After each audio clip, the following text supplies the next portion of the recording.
Bienvenue à tous dans ce live. Comment transformer un talent en plusieurs sources de revenus? Précédemment, je vous ai dit qu'avec un seul talent, on pouvait avoir plusieurs sources de revenus et aujourd'hui, c'est ce que je vais vous enseigner.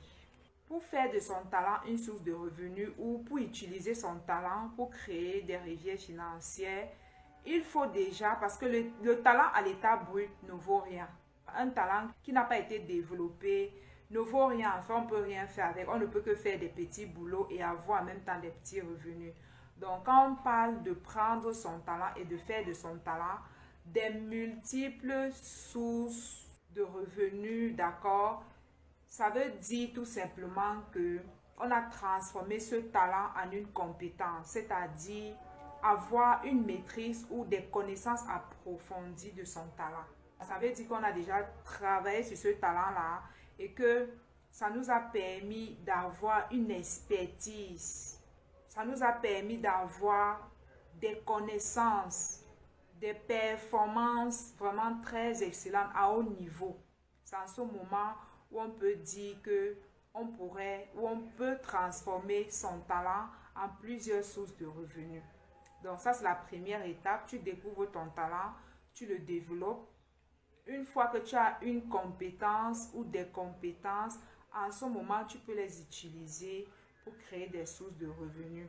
Je vais vous prendre l'exemple, d'accord, d'une personne qui a un talent d'agriculteur. Combien de sources de revenus est-ce qu'il peut créer? On suppose que c'est quelqu'un qui a déjà développé son talent, quelqu'un qui est assis avec un certain nombre de compétences provenant de son talent. Le premier business, c'est de faire l'élevage des animaux tels que le porc, le lapin, le bœuf, le mouton, le poulet, la chèvre, l'escargot. Ça, c'est la première activité parce que ce que je vais faire dans ce direct, d'accord, nous allons compter les activités ensemble. Ça ne veut pas dire que c'est tout ce qu'il y a, mais c'est tout ce que j'ai pu trouver comme activité, d'accord, pour un agriculteur. Tous ceux qui méprisent ou qui minimisent encore ce talent d'agriculture, c'est un superbe talent, surtout en ces temps. C'est un très bon talent. Déjà, pourquoi? Parce que le monde a évolué, on a compris pourquoi nos parents n'étaient pas devenus milliardaires ou millionnaires avec l'agriculture et l'élevage, parce qu'ils avaient manqué de connaissances. Aujourd'hui, avec toutes les informations qu'il y a aujourd'hui, avec la technologie qu'il y a aujourd'hui, c'est facile de devenir millionnaire ou milliardaire en pratiquant l'agriculture ou encore l'élevage. La deuxième activité que pourrait faire une personne qui a le talent d'agriculture, c'est de faire l'apiculture. L'apiculture, c'est la production du miel bio, le miel naturel, le miel pur. Le troisième business, en fait, c'est la mise en relation entre les cultivateurs et les acheteurs.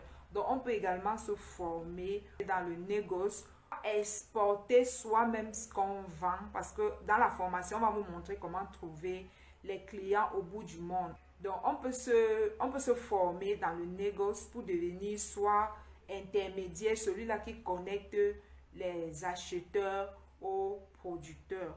Ou encore, on est soi-même l'exportateur de ce qu'on produit, surtout si on le produit en grande quantité. Ou encore, on peut tout simplement se limiter à notre marché local. Et on peut encore aller dans le continent africain sans toutefois sortir de l'Afrique. J'en suis sûre qu'il y a bien où il y aura les pays intéressés, d'accord? Il suffit juste de se former, de comprendre comment ça fonctionne. On peut décider d'être démarcheur qui fait la mise en relation de l'acheteur au cultivateur. Et en ce moment, tu vas avoir ton pourcentage et ce n'est pas à négliger. Nous sommes aujourd'hui sur les réseaux sociaux et on sait ce que ça peut produire, ce que ça peut donner, le négoce, l'activité du négoce ou encore la mise en relation des acheteurs et des fournisseurs. Ceux qui détiennent en fait la matière première, ça rapporte énormément si on maîtrise le négoce. La quatrième activité, c'est qu'on peut avoir un restaurant physique, un peu comme Philippe d'Investir au Pays. Il a fait ça, il a sa ferme et il a créé son restaurant. Et le nom de son restaurant, c'est de la ferme à l'assiette. Vous voyez, et c'est pas un mauvais concept. Donc, quelqu'un qui a ce talent-là peut aussi avoir un restaurant où il décide que ce que je vais vendre dans mon restaurant viendra de ma ferme et les gens vont pouvoir manger une nourriture de qualité, une nourriture bio, une nourriture contrôlée, une nourriture de qualité. Parce que nous sommes sans ignorer aujourd'hui que la malbouffe tue en fait. Aujourd'hui, on le sait. C'est la raison pour laquelle la plupart des personnes se tournent vers du bio. Ou encore, on peut avoir un magasin. On peut créer un magasin où on vend tout ce qui sort de notre champ, ou encore on peut créer plusieurs points de vente dans une ville. D'accord? On peut aller dans une ville, on crée plusieurs points de vente où ces points de vente-là sont ravitaillés à partir de ce qu'on produit dans nos champs. Ou encore, on peut tout simplement entrer en partenariat avec les supermarchés, les hôtels, on les livre. On les livre de la nourriture qui est fraîche, qui sort du champ, qui a bon goût, de la nourriture bio. Ou encore les grossistes qui achètent en gros pour aller détailler dans les marchés. Soit on peut se faire le partenariat avec les restaurants. Nous avons tous vu dernièrement lorsque Dani Emi Basson, elle a ouvert son deuxième restaurant African Food à Yaoundé. Elle est à la recherche des cultivateurs, en fait, de toutes les personnes qui font l'agriculture, qui pourront livrer de la nourriture fraîche directement dans son restaurant. Vous voyez que c'est un métier qui ne peut pas chômer. Il y a les restaurants qui sont dans le besoin. Il y a les hôtels, il y a les supermarchés, il y a les grossistes. Vous-même, vous pouvez créer les points de vente pour écouler facilement vos denrées alimentaires. On peut également transformer nous-mêmes ce qu'on cultive. Par exemple, on peut transformer, si on fait dans les épices, on peut avoir sa marque des épices, on peut avoir sa marque de tomates en poudre, sa marque des épices écrasées ou non écrasées. On peut également avoir sa marque de piment en poudre et tout. Pour ne pas gaspiller en fait, parce que quand c'est la période des récoltes, vu qu'il y a l'extra, vu qu'il y en a en abondance, parfois certains jettent, d'accord, d'autres pourrissent et on ne sait pas quoi en faire. Donc, quelqu'un qui est dans l'agriculture peut se procurer les machines, les petites machines qui ne coûtent vraiment rien pour transformer soit les tomates, les piments ou encore ces épices. La sixième, c'est on peut également diversifier les cultures en ayant aussi les arbres fruitiers comme les noix de coco, les mangues, les prunes. Les prunes, en fait, c'est le safour, les papayes, les avocatiers. Ou encore, on peut aller dans la culture du cacao, du café, du beurre de karité, les arachides, les noix d'arnaca, communément appelées les noix de cajou. C'est un business qui est extrêmement rentable. Donc, vous voyez qu'en tant que cultivateur, on a le choix et on peut facilement s'enrichir dans ce secteur d'activité. Aujourd'hui, ça rapporte énormément. Aujourd'hui, on a découvert beaucoup de secrets pour faire l'agriculture. Ça fait qu'il y a des gens qui deviennent riches derrière l'agriculture. Nous sommes à la sixième idée, d'accord? Rien que ces 6 idées, déjà, si on se concentre, on peut devenir extrêmement riche, rien qu'avec ces 6 idées. J'espère que vous êtes au courant combien les arbres fruitiers rapportent en argent. Allez un peu regarder sur YouTube, vous allez voir tous ceux qui font le négoce, qui exportent la mangue de l'Afrique, les avocats, les denrées alimentaires en fait. Allez voir comment ils s'en sortent. Ça, ce n'est que les importateurs, on ne parle même pas des agriculteurs. Imaginez que quelqu'un a cette connaissance-là, il peut se former lui-même pour aller rechercher ses partenaires avec lesquels il va traiter, il va pouvoir exporter ses denrées alimentaires pour ne pas passer par un intermédiaire ou un démarcheur. Vous aurez énormément d'argent. Voilà. On peut également cultiver les tubercules tels que le manioc, le macabo, les bananes plantains, les bananes douces, le gombo. Il n'y a pas un aliment qu'on n'exporte pas. Les tomates, les courges, les carottes. Également, je vous invite à aller faire un tour sur les réseaux sociaux pour voir le nombre d'abonnés qu'ont ces agriculteurs en ce moment, ces jeunes qui sont en Afrique et qui se lancent dans l'agriculture. Vous pouvez aller voir le nombre d'abonnés qu'ils ont, le nombre d'interactions qu'ils ont lorsqu'ils postent une vidéo. Pour confirmer ce que je suis en train de vous dire, vous pouvez juste aller sur YouTube. Je n'ai pas parlé des autres réseaux sociaux, je n'ai pas parlé de Facebook, je n'ai pas parlé de TikTok, je n'ai pas parlé d'Instagram ou encore de Snapchat et tous ces réseaux sociaux. Si un agriculteur en ces temps modernes utilise les réseaux sociaux, il peut facilement monétiser ses chaînes et ses pages et gagner de l'argent. Donc, si tu es quelqu'un qui a ce talent D'accord? Ne néglige pas ce talent. Prends le temps, forme-toi, développe-le.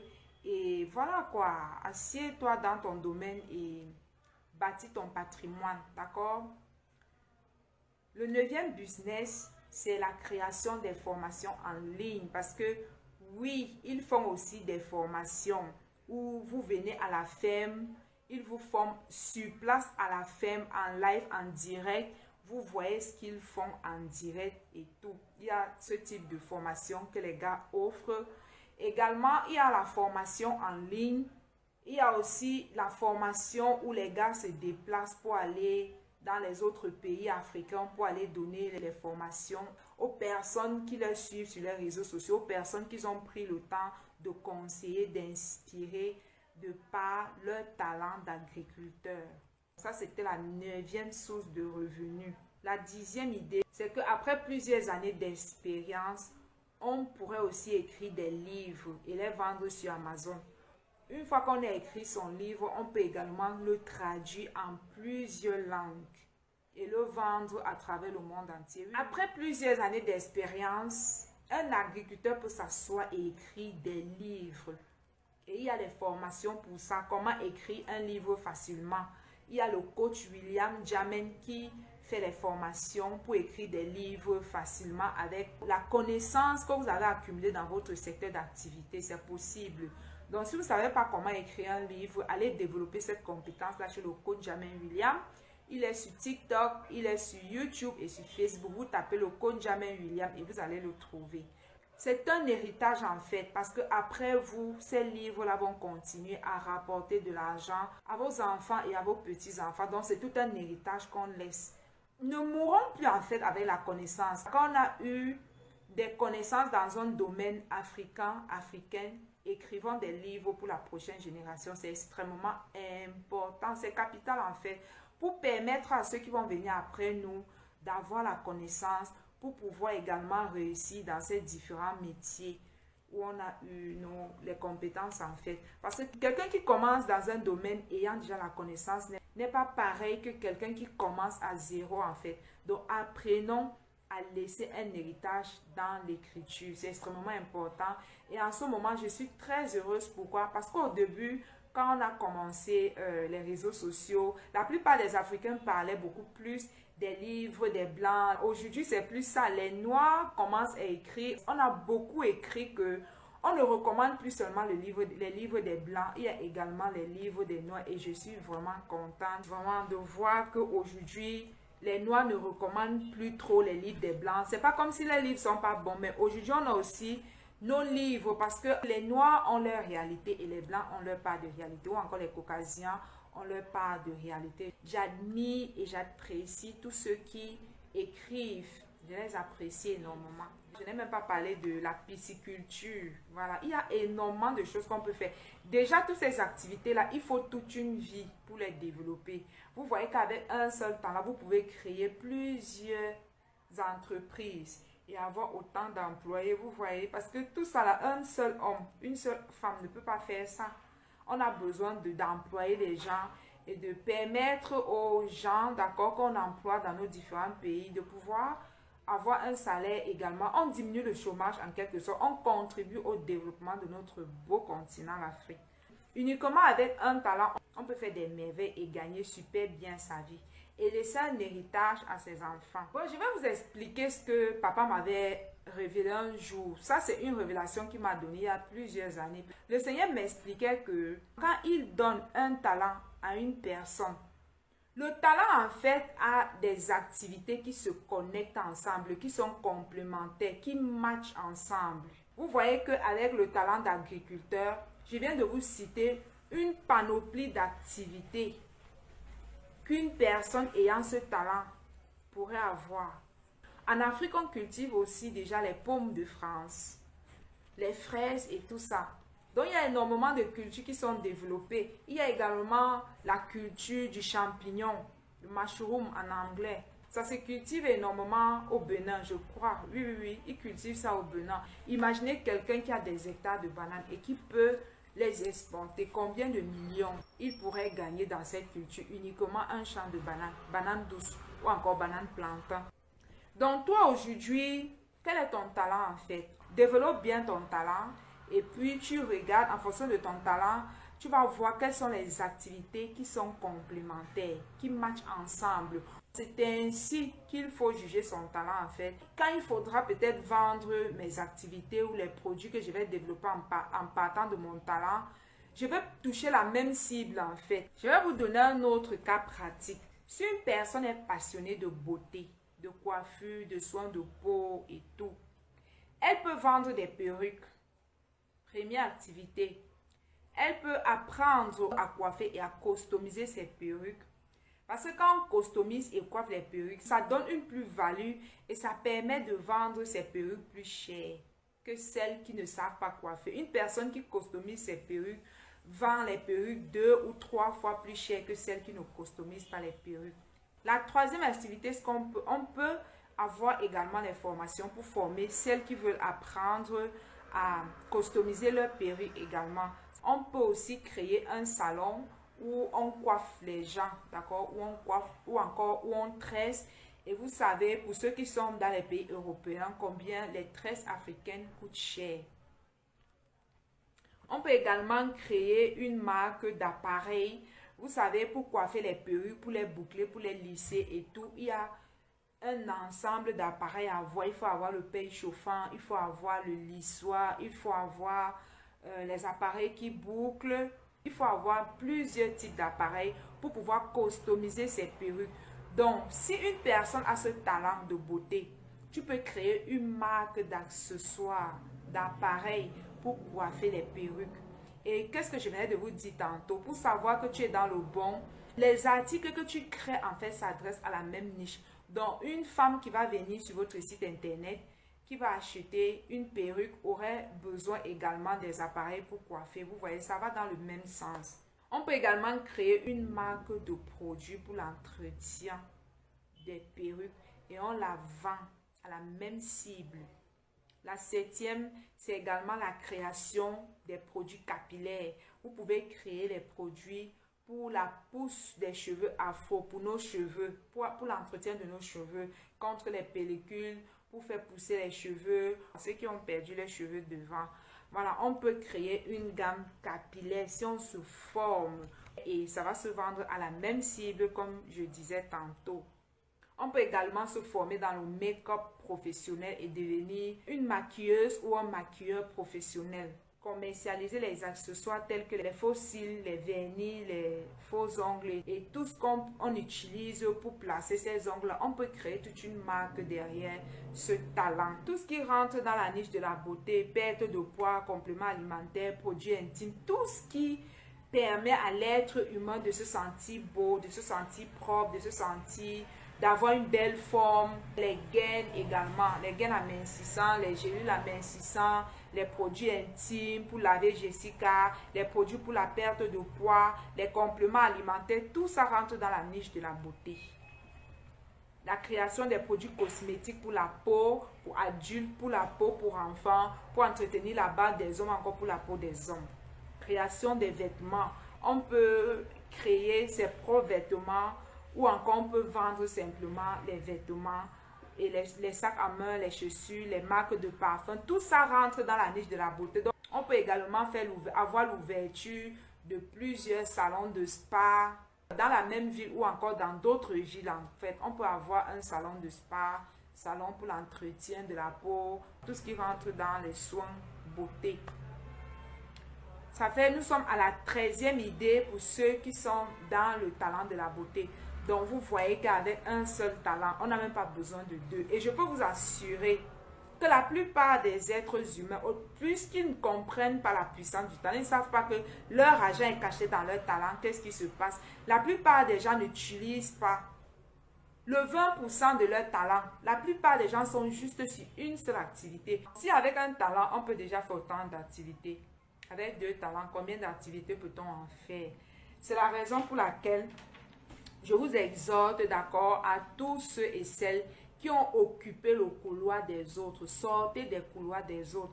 Peut-être qu'avant, tu n'avais pas la compréhension de ce que c'est que le talent. Tu ne connaissais pas ton talent, mais Déjà avec toutes ces vidéos que je suis en train de faire concernant le talent, tu as compris, tu peux développer ton talent et faire tes activités, les activités qui te sied, les activités qui correspondent à qui tu es, les activités qui sont innées. C'est important, je vous assure, de se lancer dans ces activités.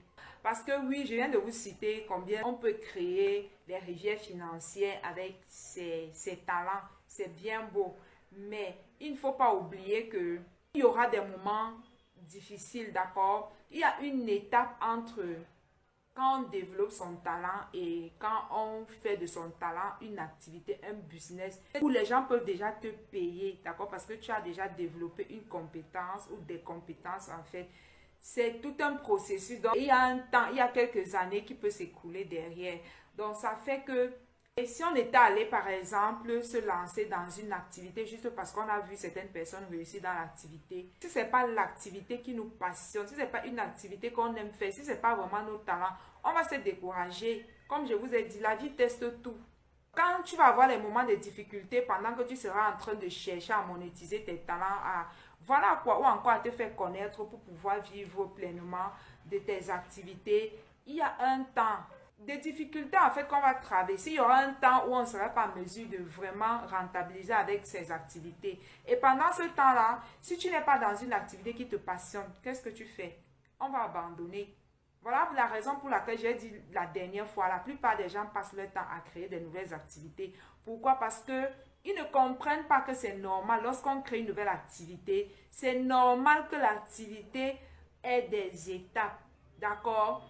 Il faut comprendre que quand on lance une nouvelle activité, c'est un peu comme un nouveau bébé qu'on vient de mettre au monde. Avant que ton bébé ne se lève et marche, il y a des moments, des saisons où tu ne vas pas dormir la nuit, où l'enfant va pleurer, où il sera parfois malade, où il ne va pas vouloir même s'asseoir.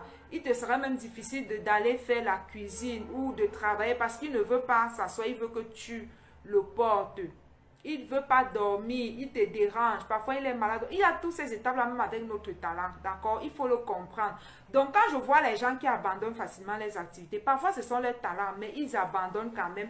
Parce que la plupart des gens ne comprennent pas que entre l'étape où notre projet ou nos activités commencent à nous rapporter de l'argent, il y a des saisons. Dans la vie, il y a des saisons. Il y a des saisons où on sème. Il y a des saisons où on arrose. Il y a des saisons où on récolte. Et nos talents également passent par ces saisons. Même notre vie, on n'est pas né étant grand. On est né étant bébé. On a évolué. On a grandi. On a suivi un processus d'évolution. On a grandi. On est devenu mature. On était d'abord bébé. Après, on était un petit garçon ou petite fille, après on est devenu un adolescent, ainsi de suite, et aujourd'hui on est adulte. Et plus tard on va devenir une vieille personne. C'est ainsi, c'est le même cycle qu'il y a avec nos talents. Donc quand je vois les gens se plaindre, parfois ils sont sur les lives, sur Facebook en train de dire que j'ai lancé mon activité, ça ne prend pas, ça a commencé, ça s'est arrêté. Tout ça c'est pourquoi? Parce que les gens ne se forment pas. Ils ne vont pas chercher déjà à comprendre c'est quoi le processus par lequel mon talent va passer, c'est quoi le processus par lequel mon activité passe. Donc, je parlais de ceux qui ont occupé le couloir des autres. Abandonnez les activités qui ne correspondent pas à vos talents. Ne saturez plus en fait le couloir des autres. Laissez ces activités-là qui ne vous sied pas, qui ne marchent même pas avec vous. Ces activités que vous faites sans aucune passion. C'est la raison pour laquelle la plupart des gens abandonnent. Se lancer dans une activité qu'on n'aime pas, quand les difficultés viendront, on va abandonner. Également, lorsque vous êtes sur les réseaux sociaux et que vous entendez les personnes, ça c'est un conseil de sœur. Je vois beaucoup de personnes faire cette erreur. Quand quelqu'un dit que je fais les formations, je forme dans ceci, je forme dans cela, avant d'aller vous former, essayez de regarder, est-ce que cette formation-là match avec mon talent? N'allez pas vous former parce qu'on se forme. Je suis formatrice. Mais je vous encourage d'aller vous former. Une fois que vous avez découvert vos talents, allez vous former parce que vous voulez développer un talent. N'allez pas juste vous former parce que cette activité-là rapporte. Vous avez déjà vu tellement d'activités qui rapportent et d'autres se lancent dans l'activité. Ils ne gagnent pas de l'argent. Je vais vous prendre un exemple. À l'époque, quand l'activité des mèches est devenue populaire, c'est tout le monde qui voulait se lancer dans l'activité des mèches. Et jusqu'à aujourd'hui, il y a des personnes qui veulent encore se lancer dans l'activité des mèches. Pourtant, ils n'ont pas ce talent. Pourtant, ce n'est pas leurs activités. Bon, bref, ce que je voulais vous dire, c'est que vous avez vu comment il y avait même les femmes en ligne qui vendaient les mèches en gros.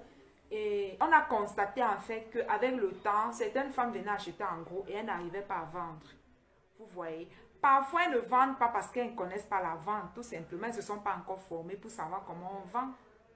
Ou peut-être elles ne sont pas faites pour faire ce genre de commerce, ce style de commerce en fait. Également, je suis en train de voir cette erreur-là avec les produits cosmétiques. Écoutez, c'est pas parce que la cosmétique marche avec certaines personnes que ça va marcher avec toi. Ne faites pas cette erreur de dire que je vais aller créer ma marque, je vais venir. Et premièrement, tu sais vendre.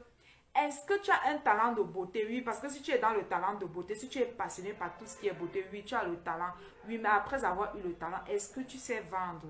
Ça, c'est ça. Parce qu'il y a ceux qui n'arrivent pas à vendre parce qu'elles ne savent pas vendre. Elles ne savent même pas comment on s'y prend pour vendre. Elles veulent vendre un produit dont elle ne connaît même pas le nom d'un seul intrant. Elle ne connaît pas ce que l'intrant fait sur la peau. Mais elle se lève quand même pour aller créer sa marque.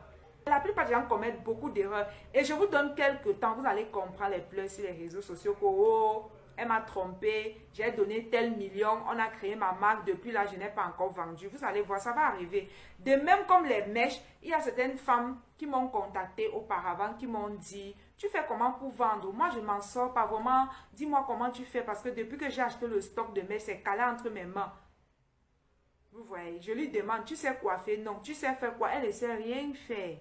Mais elle est quand même allée acheter un stock de perruques.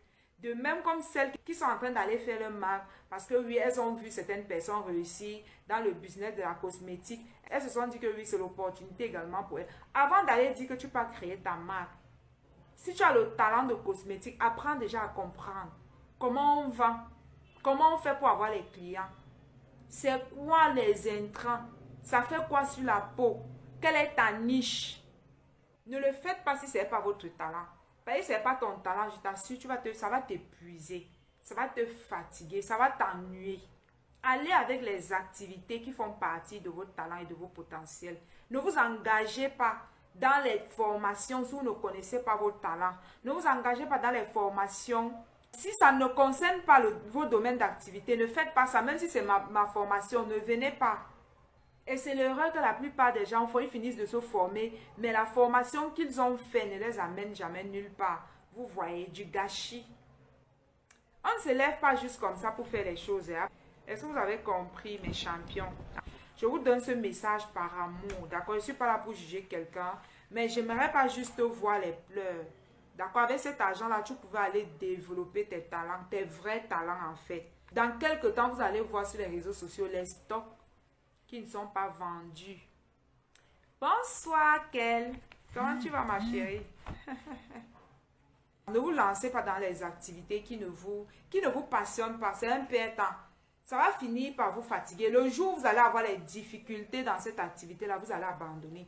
Et ça va être de l'énergie perdue, de l'argent et du temps perdu.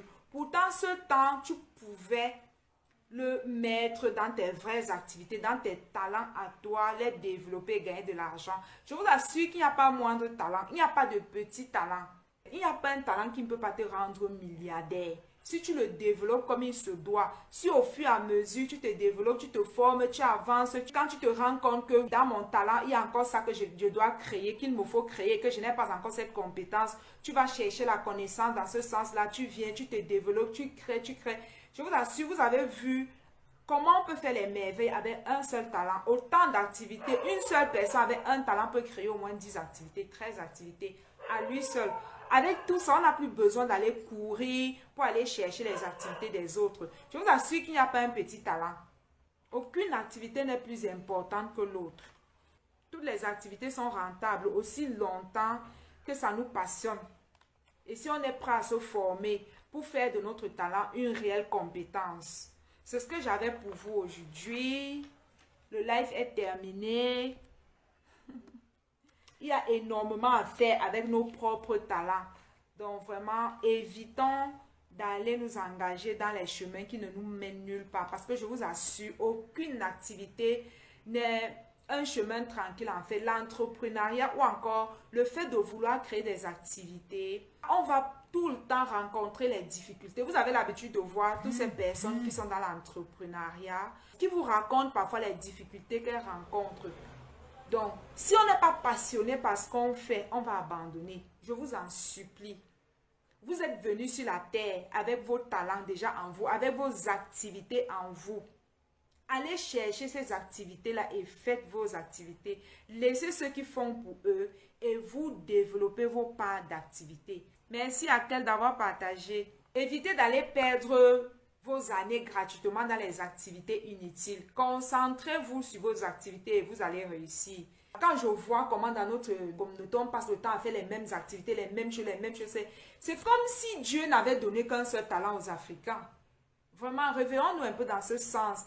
Et je ne suis pas en train de me contredire, d'accord? Parce que j'ai une vidéo, le titre de cette vidéo que j'ai enregistrée l'autre jour, c'est « Comment entreprendre lorsqu'on est salarié ?» Et dans cette vidéo-là, j'ai dit que copier en fait ce qu'il y a déjà sur le marché et vendre aussi. Quand je dis ça, ça ne veut pas dire que je suis en train d'envoyer les gens aller copier les activités des autres ou d'aller se lancer dans les domaines qui n'ont rien à voir avec leur talent, non. Quand je dis ça, ça veut dire tout simplement que quand tu découvres ton talent, tu vas te rendre compte qu'il y a des personnes qui exercent déjà ce talent-là. C'est eux que tu dois copier en fait. Tu copies, tu améliores. Si tu ne peux pas améliorer, tu commences déjà par copier, par imiter. Et avec le temps, tu vas te familiariser avec le monde du business et tu vas pouvoir te différencier. Tu vas pouvoir venir avec ta touche personnelle. Donc pour ceux qui vont écouter cette vidéo, qui vont aller encore voir la vidéo où j'ai demandé de copier, d'imiter, de tricher ce que les autres font.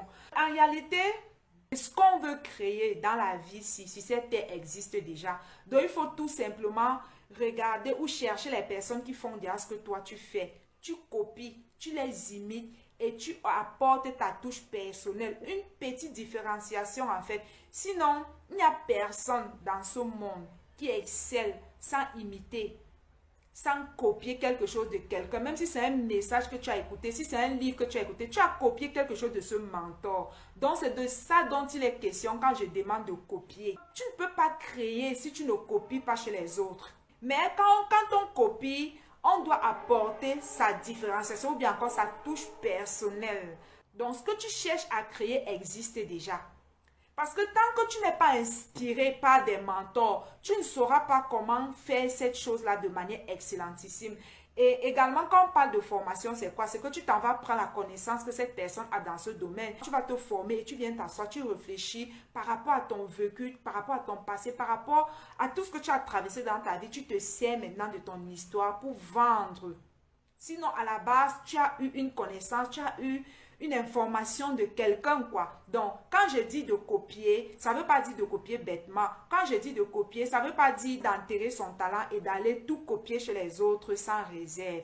Donc, je pense qu'avec cette explication, vous avez compris. Maintenant, je vais lire. Il y a Akel qui me pose quelques questions.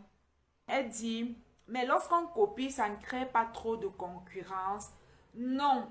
La question que tu viens de poser à Akel, c'est tout un enseignement. Parce qu'en fait, chaque être humain est unique à son genre, a une histoire propre à elle. D'accord? J'ai dit tantôt, quand on copie le mentor, quand on apprend du mentor, après, quand on revient, après avoir reçu cette connaissance, on s'assoit maintenant, on apporte son histoire. Parce que l'histoire de chacun est unique. Le passé, mon passé n'est pas ton passé. Donc, une fois que tu as pris la connaissance sur le mentor, qu'est-ce que tu fais? Tu t'assois et tu essayes de créer une histoire à partir de ton vécu. Bien que tu as pris la connaissance chez quelqu'un d'autre, tu vas aussi, il y a certaines connaissances que tu vas toi-même développer en fonction de ton parcours dans la vie, en fonction des difficultés, des épreuves et tout ce qu'on a traversé. Quand moi je m'assois pour enseigner, même si j'ai pris un message chez quelqu'un, tu ne sauras jamais. Pourquoi? Parce que par rapport à mon vécu, j'ai eu des expériences avec mon propre talent. J'ai formé des personnes qui ont eu leurs propres expériences, qui ont partagé ces expériences-là avec moi. Alors, ça me permet de partager mon message avec ma touche personnelle, avec une expérience vécue. C'est pourquoi c'est important d'avoir des expériences, de vivre son message avant de l'apporter aux autres. Parce que quand tu prends le temps de te former, de te bâtir, quand tu prends le temps de tirer de tes épreuves, les secrets qui sont cachés derrière toutes tes épreuves, en fait, bien que tu aies triché quoi que ce soit d'un mentor, d'un livre, d'une vidéo, d'une formation, ça ne se saurait pas. Personne ne pourra le savoir. Parce que tu vas prendre tout ce que tu as appris chez le mentor, des livres et tout et consorts. Tu vas faire un cocktail, en fait, avec ta propre histoire et ça va donner un cocktail unique. Vous voyez, plusieurs personnes parlent de talent. Quand moi, je viens parler de talent, je parle avec mes expériences personnelles. Je ne parle pas à la façon de quelqu'un d'autre. Je parle par rapport à mes propres expériences, à mon vécu. Parce qu'en fait, il ne faut pas apporter un message qu'on ne vit pas. Un message qu'on ne vit pas est fait. Quand je dis vivre, ça veut dire, là où je suis en train de vous parler de talent, je suis quelqu'un qui crée toutes mes sources de revenus à partir de mes talents. Donc, ça veut dire que j'ai une expertise, j'ai une formation que je fais sur les talents, parce que j'ai des expériences, parce que j'expérimente cela, parce que je le vis, je développe mes talents, je ne fais rien hors mes talents. Toute activité, même les formations que je crée, proviennent de mes talents que je développe. Donc, ça fait en sorte que, même si j'écoute quelqu'un qui parle de talents, bien que je vais l'écouter, quand je vais m'asseoir pour enseigner sur les talents, mon message va sembler différent. Pourquoi? Parce qu'avant de tricher, avant de copier, j'ai moi-même déjà une expérience dans ce domaine, dans ce sens. Donc, il ne faut pas enseigner ce qu'on ne vit pas. On enseigne parce qu'on n'a pas encore expérimenté. Parce que ce que tu n'as pas expérimenté, tu ne peux pas le comprendre. Moi, j'ai plusieurs sources de revenus basées sur mes talents. Donc, c'est légitime en fait quand je parle de talent. Je suis légitime dans ce domaine parce que je ne vis que de mes talents. Ce n'est que mes talents que je développe. Même l'enseignement que je suis en train de faire, c'est parce que j'ai ce don. Je suis enseignante. C'est mon potentiel, c'est mon talent. Quand on triche des autres, on va mélanger ça avec ses propres expériences et faire ressortir un message, ou même si c'est un livre qu'on va écrire, le livre ne serait pas comme le livre des autres. Ce ne serait jamais pareil. Jamais. Parce qu'on a eu à vivre ses propres expériences dans le domaine. Ça nous permet d'avoir une large vue, en fait, lorsqu'il va falloir former les gens, enseigner les gens, parce qu'on a déjà sa propre expertise. Aujourd'hui, tu vends les mèches. N'est-ce pas, tu vends les mèches parce que quelque part, tu as vu quelqu'un le faire. C'est de ça qu'il est question. Mais la personne, c'est qui tu as triché. Tu t'es dit, oui, je suis passionné des mèches. Au lieu de coiffer, je peux aussi vendre les perruques. Tu as vu ça chez quelqu'un, n'est-ce pas? Est-ce que la personne chez qui tu t'es formé, est-ce que tu coiffes tes perruques comme cette personne? Non. Quand tu as fini de recevoir tous ces enseignements, toutes ces formations, toutes ces connaissances, tu es venu t'asseoir et tu as créé ton style à toi. C'est de ça dont il est question.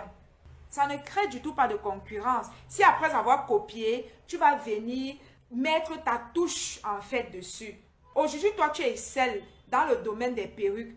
Est-ce que ceux chez qui tu as été inspiré à vendre les perruques, est-ce que ces personnes-là te valent? Non, aujourd'hui, tu es au top. Pourtant, elles étaient dans le domaine avant toi. Vrai ou faux? Disons-nous les vérités à quelles? Vrai ou faux? C'est ça, en fait, dont il est question. Voilà. La personne qui t'a formé à faire les customisations des perruques, tu excelles plus qu'elle. Tu as les clients plus qu'elle. Tu coiffes mieux qu'elle. Celle qui t'a inspiré à vouloir aussi vendre les perruques, tu es au top plus qu'elle. C'est de ça dont il est question. Donc, quand on va copier, on ne copie pas bêtement. Après avoir fini de copier, on s'assoit avec tout ce qu'on a. On crée son style. Je crois que j'ai répondu à ta question et je suis le résultat de tes formations. Oui, exactement. Oui, ok. Je pense que tu as compris et je crois que ça va éclairer également la plupart des gens. Merci à Kel d'avoir partagé. Et voilà, quand on se retrouve dans un prochain direct. Et tous ceux qui vont m'écouter, d'accord, à Kel vend les perruques et elle excelle tellement dans son domaine d'activité. Elle a su vraiment se différencier. Sa page, c'est quoi le nom de ta page? C'est à Kel Beauty Hair, d'accord? Je vous invite. Ça, c'est ma première élève que j'ai eue dans le coaching. Donc, je vous invite à aller sur la page dans laquelle vous allez voir, elle fait un travail extraordinaire et vous allez voir comment elle coiffe. Elle est vraiment experte dans ce qu'elle fait, dans son secteur d'activité. Elle excelle beaucoup. Donc, je vous invite, si vous êtes intéressé par les perruques, même si vous n'êtes pas intéressé, allez voir par curiosité et vous pourrez rester par satisfaction.